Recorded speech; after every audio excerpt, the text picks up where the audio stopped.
नमस्कार दोस्तों। और आज मेरे साथ जो हैं पशुवाद उनके जाने माने शायर जनाब राशिद आरफी साहब मौजूद हैं और आरफी साहब की साहित्यिक यात्रा के बारे में थोड़ा सा जानेंगे। जी आरफी साहब। मैं आपको ज़िंदगी के इतने लंबे सफ़र को बहुत छोटा सा करके बता पाऊँगा। जी जी जी बिल्कुल। क्योंकि मैं कानपुर में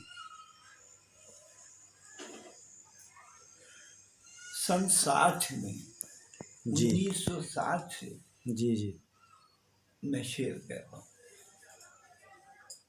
यानी बचपन से ही मुझे शौक था।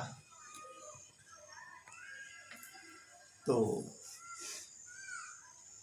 पहले वहाँ अली मुस्लिम इंटर कॉलेज में जी हिंदुस्तान का सबसे बड़ा उस्ताद नशूर वाहिदी, जी इत्तेफाक से मैं जिस कॉलेज में पढ़ता था उसमें मुझे उर्दू जो पढ़ाते थे वो हिंदुस्तान के एक मशहूर उस्ताद शायर जी जी नशूर वाहिदी साहब से मैं उर्दू भी पढ़ा और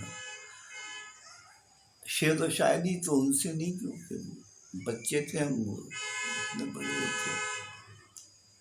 लेकिन शेर कहने की आदत थी। दोस्तों की फरमाइश पे कुछ शेर कह दिया करते थे, सुना दिया करते थे। जी फिर उसके बाद मैं तरन्नुम से पढ़ने लगा, गा के। मैं तरन्नुम से मैंने कानपुर, लखनऊ, फतेहपुर और उधर के यानी पटना भी, जी उस बचपन में मैंने पटना में भी मुशायरा पढ़ा है और मध्य प्रदेश में।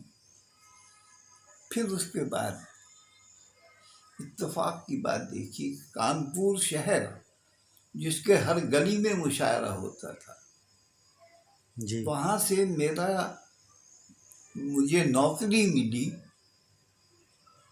तो वो कहाँ दी, अपॉइंटमेंट मेरा कहाँ हुआ, श्रीनगर गढ़वाल। किस विभाग में थे आप? मैं जी इलेक्ट्रिसिटी विद्युत विभाग में। मैं सुपरिटेंडेंट था। जी तो कहाँ कानपुर कहाँ और श्रीनगर? कहाँ श्रीनगर गढ़वाल। अब तो गढ़वाल में यूनिवर्सिटी है, बिल्कुल। उस वक्त तो कोई जी छोटे मोटे स्कूल थे। मैं वहाँ से सन 65 में मैं गढ़वाल में आ गया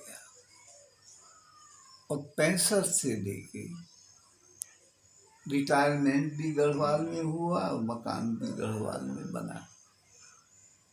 जी तो लेकिन मैं सर्विस में था। मैंने कम से कम 1/3 हिंदुस्तान सिर्फ अपनी शायरी की वजह से मैंने देखा है। मैं जाता हूँ। क्या बात है। लेकिन एक मरतबा मैं जालौन में पढ़ रहा था। हाँ, जालौन थी, जालौन जगह है।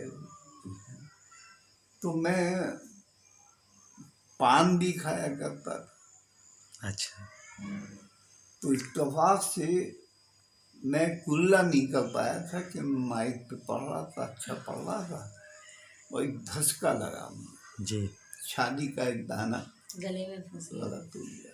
और फिर उसके बाद मैंने बड़ी उल्टियाँ भी की पानी से, सबसे, लेकिन मैं पढ़ नहीं पाया।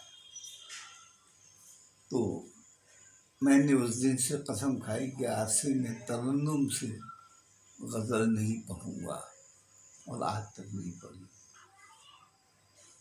गीत कहे अच्छे पढ़ता था। और सन 85 में मैं यहाँ आ गया।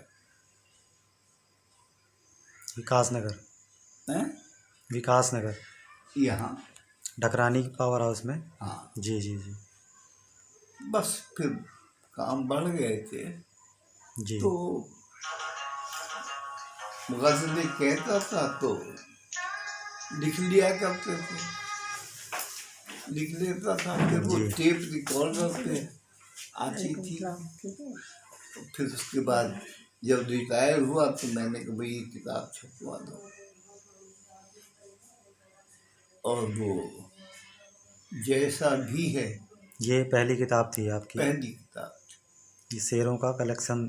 और उसके बाद जी हिंदुस्तान के 250 लोगों ने, जी जी माने हुए लोगों ने, जी अथॉरिटीज ने, पूरे हिंदुस्तान से और एब्रॉड से भी जी मेरे ऊपर उस पर अपनी प्रतिक्रियाएं। प्रतिक्रियाएं दी। जी, तो वो प्रतिक्रिया भी मैंने किताब की शक्ल में अच्छा, दी उसको भी, उसकी भी कलेक्शंस आपने निकाली, है। कलेक्शंस करके उसको भी निकाला। हाँ, सारे कलेक्शन। जी तो वो भी छप गई। और अब ये आलम है कि अगर विकास नगर में कोई गोष्ठी भी होती है तो मैं हाथ जोड़ के मना कर देता हूँ। क्यों कि जो गज़लें मेरे दिमाग में थी जी वो सारी रब हो गई। और जो गज़लें मैंने इस वक्त, मैं 118 गज़लों का मालिक हूँ, लेकिन मैं वो पढ़ के सुना नहीं सकता। तो दिमाग से भी जी जी वो हो गया और आँखों से भी हो गया। तो अब मैं किसी भी मुशायरे के अंदर, बाहर से लोग आते हैं, मैं कामयाब तो यही कहूँगा, मैं नहीं जा पाऊँ। एक एक बीच में आपकी और किताब आई थी, बोरिया बिस्तरा। बोरिया बिस्तर भी आई है, बोरिया बिस्तर भी आई है, बोरिया बिस्तर भी आई है। और अभी एक अभी हाल ही में एक और किताब आपकी तैयार है, बल्कि बीमारी प्रकाशित के होने के बाद। लिए। जी मैं जब फारिश मुझ पे हो गया था तो एक डॉक्टर ने देहरादून में ये कहा था कि राशिद आरफी साहब अगर जिंदा भी रहे तो ऐसे ही रहेंगे। जी जी जी तो जब मैं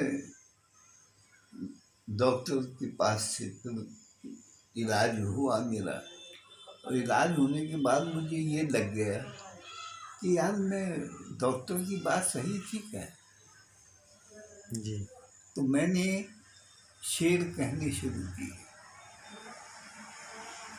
और ये आलम हो गया कि दिन में 3 गज़लें, 4 गज़लें, 2 गज़लें, 1 गज़ल, और वो मेरे पास अच्छी 200 गज़लों का जमावड़ा हो गया। फिर वो मैंने उसमें से कुछ काटी, तो इस वक्त 116 गज़लें। इस समय कुछ एक आध शेर कहना पसंद करेंगे आप? कुछ एक आध लाइन सुना दीजिए आप। मेरे भाई पिछला तो मुझे कुछ याद भी नहीं। एक आध लाइन जो याद आ रहा हो आपको।